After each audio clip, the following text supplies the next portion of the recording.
And welcome, ladies and gentlemen, to another episode of Playing the Part. I'm Drown Da Silva, and this is... Brian Adams. And welcome back to another episode where we discuss what we're playing right now.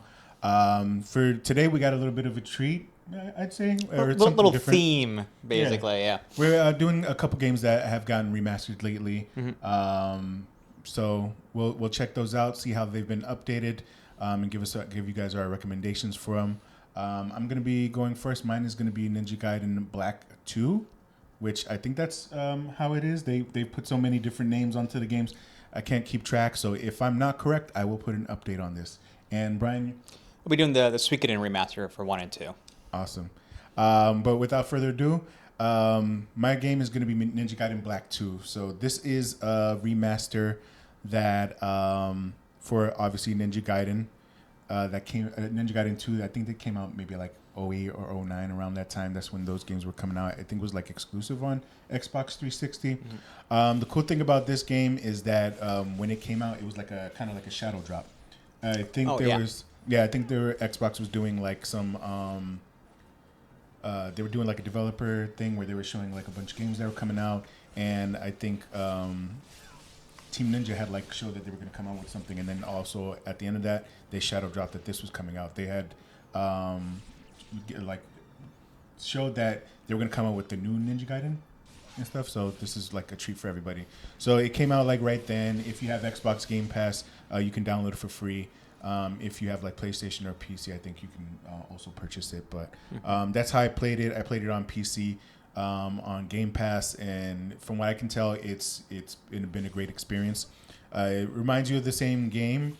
So if you were a fan of those games when it came out for like PS3, PS2, or whatever, they play just as well. They've taken everything and like overhauled like the whole graphics. It looks like a modern game now compared to before. From what I understand, because I honestly can't remember myself, but the controls feel good. I don't think they did too much changes with their on there, except for like maybe like camera things. So just a couple things to the quality of life updates to make it seem like a more modern game. As far as the story goes, it's the same as before. If you've been playing, it takes place like a year after Ninja Gaiden 1 that came out. Basically, you play as Ryu Hayabusa. He's a character that's been around since like I'd say 90s or 80s, whenever the original ones came out for like NES and stuff. So he's also been in like the Dead or Alive games and things like that. But you basically play also him. in Neo. Yeah, he's Really? Yep, they have him as like a secret boss in the 2 Neo games. I can get his outfit and like wear his armor and everything. I did not know that, dude. Yep. When you encounter him in the game and when you get the outfit, is it the same outfit that he's like iconic for the more modern version? The dragon fighting, with the little headband. He's all mashed up in the blue and everything. Wow, I did not know that. That's actually pretty cool. I'm glad that they do those little intersections. It's like he's like their little mascot basically. So it's like he's in everything.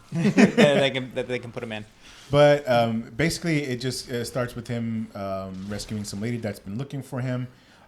He goes back to his village to because he finds out there's getting attacked, and they steal like a dragon statue, and it basically turns into like a whole epic worldwide conflict where he's going to like different places on the earth trying to figure out what's going on and how to get it back, and leads to like a greater conflict with like fiends, which are the bad guys in the games and things like that. So the same if you haven't played the game, you're probably gonna like the story. If you've played the game again, it's gonna be the exact same thing that you've dealt with.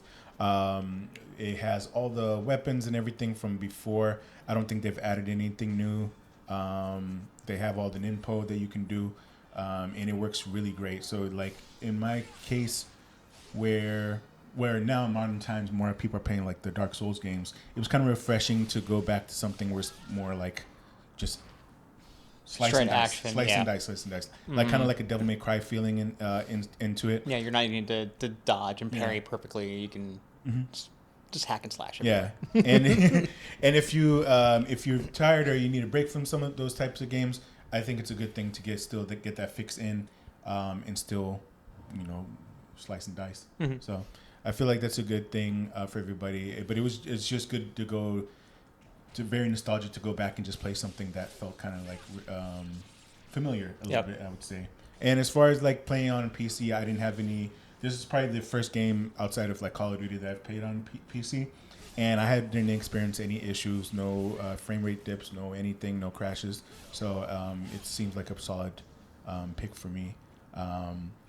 But with that being said, I do think it's a great thing to play. Like if you're a fan of the genre or haven't played it, it's your first time, give it a shot. I honestly think you'll like it. Yes. It's gruesome.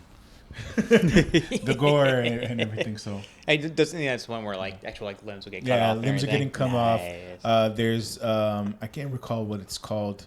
Rated G for everyone, right? Right. And I can't remember what it's called, but there's like something that once you cut one of somebody's limbs off, or they're missing something, you can press like the triangle button or whatever the Xbox controller equivalent is, and it'll do like a death thing or something like that. So that's pretty nice. Cool. So if you're looking for that action, get into it. Nice. Well, my remaster is Suikoden 1 and 2. So these are PS1 era games. So JRPG. Suikoden 1 is pretty simple, 15-hour game-ish. And the whole concept of these games is you're the Star of Destiny. You have to collect 108 stars of Destiny, 108 people to build up your castle and then to defeat the evil, whatever is going on. So that's all kind of politically intrigued and everything as well. In this world, you also have these things called true runes. These true runes give you magic powers. And a true rune also gives you immortality, but you can still die through like mortal wounds and things like that, but you don't age from that point on. So you get people that are 300, 500, 1,000 years old because they have these runes, and they're sought after as well because people in power want these runes. You stumble upon one called the Soul Leader in the first game, and the Soul Leader one is one of the curse runes because it kills people around you, basically. And for it to get stronger, it sucks up the soul of that person that's around you, which is like me being 12 years old didn't get that at the time. Now I'm like, oh crap. It's pretty cool. And like, and this is also really fun for, like I said, you collect 108 people, so you go out and Pokemon-ish.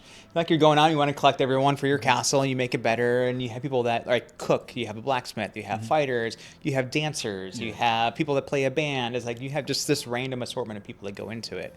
Then you also have like the usual JRPG fare, like you go out in the overworld, you fight monsters. Then you also have war battles as well, where you actually have like, okay, we're going against this political opponent, this kingdom, our team against them. And the first game is very simple. It's rock, paper, scissors. You have cavalry, you have bow, you have magic. Bow does this, magic does like this all. It's a rock, paper, scissors thing. So it's pretty simple. The story is rather fun, pretty like very basic. Like I said, about 15-hour game. This was their first one to do. But then the second one is touted as one of the best JRPGs, especially of that generation of PS1. Still probably prevalent now. To get a copy of a like sealed PS1 copy of that game is over $300. What? Yeah, that's how like sought after it was, and that's how people in the community love this game. Like, is it sought after like as a collector's item or because people wanted to play it? Both. Okay. Because it's made by Konami, which Konami doesn't really release that many things. Yeah. So it's like they had a limited release of it. Wasn't as popular. It was more word of mouth thing that people played 5-10 years later. I was like, oh my god, this game is so good. Same thing. There's a lot more political intrigue in this one. They just everything that they did good in the first game, they just amplified in the second one and became so like, oh my god, it's just so good. You have like I said, you have a headquarters that you really build up now. You can see it like get more populated by just random people coming to town. You have a trading out here. One of the best mini games that they introduced was an Iron Chef cooking mini game. Wow. So you recruit a chef, and all of a sudden he has his own storyline against this bad evil chef empire that wants to control the world through cooking, and you battle them with Iron Chef. You make your food, you find recipes throughout the world, and you make food and compete against them. And it's like, and it was just like one of those things that I playing it when I was younger, I loved it. Playing it now, I loved it. And I'm like, yeah. To have the creative thought to do something like that back then, because I'm assuming this came out in like the 90s. Yep. Yeah. Late 90s, and it was pretty interesting too, because like how intricate that little game was too. You had like 4 different judges. They all had their own taste too. Yeah. And you had to basically kind of guess, or like the little host that introduced them would kind of like, oh, he loves seafood. So you're like, oh crap, I need to put fish in the menu because he likes seafood, otherwise I'm fucked. So it's like you had to like really go into it with that. And then also, aside from the mini games, the story aspect of it just went up. In this one, you get a hold of the Rune of Beginning. And in the Rune of Beginning, the sword and the shield. The sword said like I can pierce anything. The shield said I can deflect anything. So they went to battle, went to war with each other. They then fractured, created the world, did this and this, and then in the game mode, your main character gets the shield rune while your best friend gets the sword rune, and they're destined to fight. So as the story kind of goes on, you take diverted paths and you're kind of bumping into each other and having like different destinies that you guys are trying to go after with each other, and it gets really more interesting. And you're like, okay, that's really like the political intrigue of like, okay, cool, we did this, help us out. It's like, yeah, cool, I'll help you out now. All right, cool, thank you so much. Then they also have Luca Blight is one of the best like villains out there because he's just insane. He just wants to kill people, and it's just like he's an evil guy, like, and just like to beat evil guys. And in this game, there's a part where he destroyed a town and set on fire, and he's just killing all the civilians. And one lady is like, please spare me, please spare me. He's just like, all right, pretend you're a pig. And she's like, what? Like, pretend you're a pig. It's like so she like crawls on the floor, oink piggy, oink, oink, oink, oink, oink, oink, oink, oink. Okay, are you not gonna kill me? Die, pig! And kills her. And it's just like, whoa, guy's just ruthless. So it's like you finally get to a point where like, oh man, we get to fight him. Like, oh my god, yeah, we get to fight him, yes. And it's a great little battle and the great little things they all do. And with the updates they did with the remaster is they just all the little, since it's PS1 era, they updated all the little sprites, all the little pictures. They kind of redid. They gave you a hurry up button, so like during battle you can speed up. Oh, that's pretty cool. It goes 2 times battle. There's one of your characters that you can get. He has a speed rune basically equipped to him, and when you get him, you can speed it up even more. Go to like 10 times speed during battle now since you recruited him. So like, thank God. So just go through the Bring battle. it on. Yep, exactly.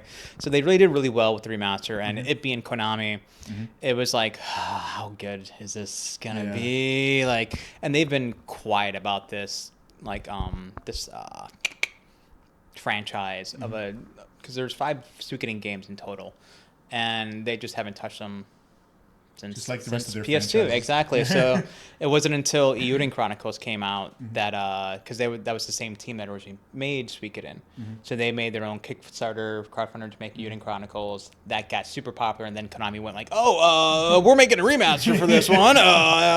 But I don't care. Something out of this. Exactly. Like we're gonna ride the coat rails of them for sure. Which I don't care how it came out. Like they did a really good job on it.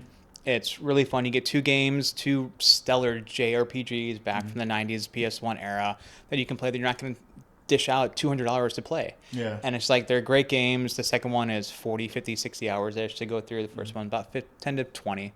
So you're definitely get your money's worth. It's like only like 40, 50 bucks usually on Switch and all consoles, PS, Xbox, everything. Fun game. Like it hit all my nostalgia buttons for sure. I'm like, yay, going through everything. Little JRPG, little overworld, little sprite music. It's like, yes, I love this. This is good. 2 things.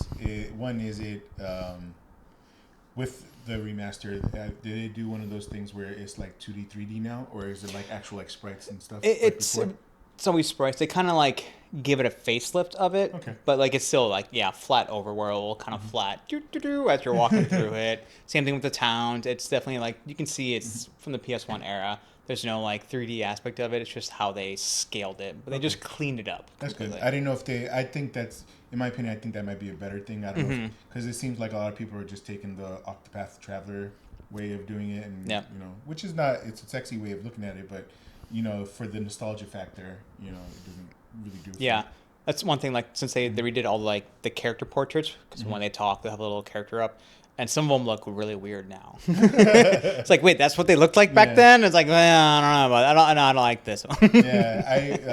We played Star Ocean, the second story, last year, and that was the thing. They updated like the character looks when they speak and stuff, and you're like, I mean, it looked better than the ones before, but you're just like, okay, that's not. Like, wait, that's not them. That's not them. And then second, with that being said, that this remaster is out now too.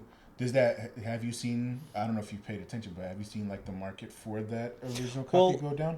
I haven't looked at it.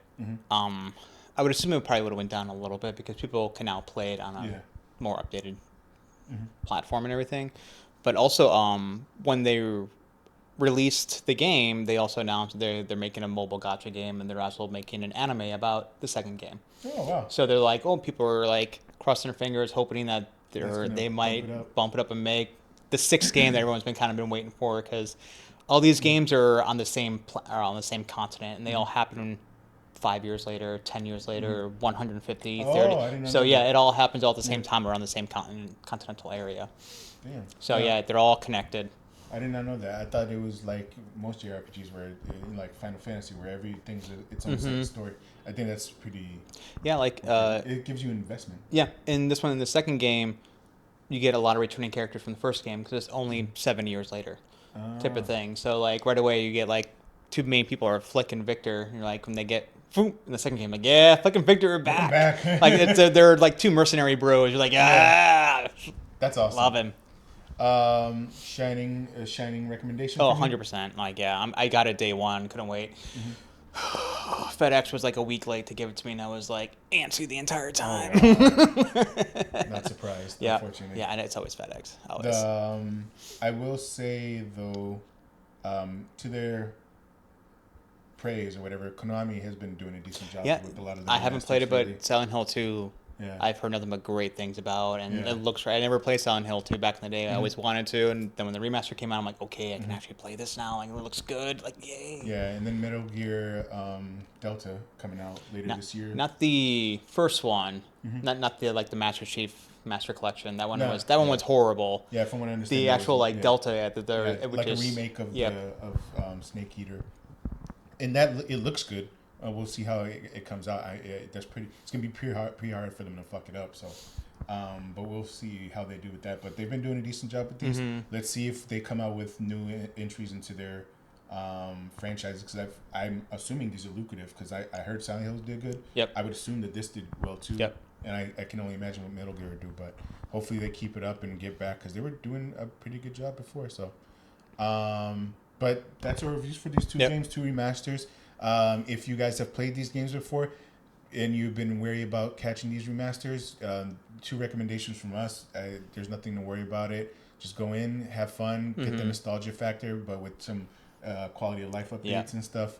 If you're new to either or, same thing. It's hard to, if you're used to getting like high fidelity stuff, it's hard to go back to the originals and stuff like that. So this gives you a chance to play them brand new and with like better graphics. Just and see where they started out from in a sense. Yeah. So check those out, and that's it for us on this episode. We'll catch you guys on the next one. Again, feel free to leave comments on what you guys are playing or what you guys think we should do next. And remember to like, comment, and subscribe. And we'll catch you guys on the next one. Have a good Peace one. out.